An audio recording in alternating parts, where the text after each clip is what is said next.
দেব ও শুভশ্রীর সম্পর্ক কি? কিন্তু আসল সত্যিটা কি? সেটা জানেন একমাত্র তারাই। তাই কোনো গুজবকে সত্যি হিসেবে ছড়িয়ে দেওয়ার আগে আমাদের একটু সতর্ক থাকা উচিত। তারকাদের ব্যক্তিগত জীবন নিয়ে কৌতূহল থাকতেই পারে, কিন্তু প্রমাণ ছাড়া কোনো সম্পর্কের সমীকরণ তৈরি করা ঠিক নয়।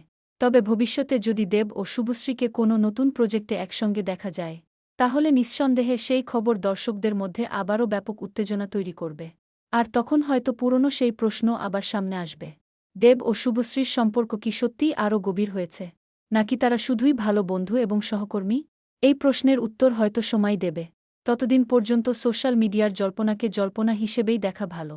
আপনার কি মনে হয়, দেব ও শুভশ্রীর মধ্যে কি এখনও আগের মতোই ভালো সম্পর্ক রয়েছে, নাকি সময়ের সঙ্গে তাদের মধ্যে দূরত্ব তৈরি হয়েছে?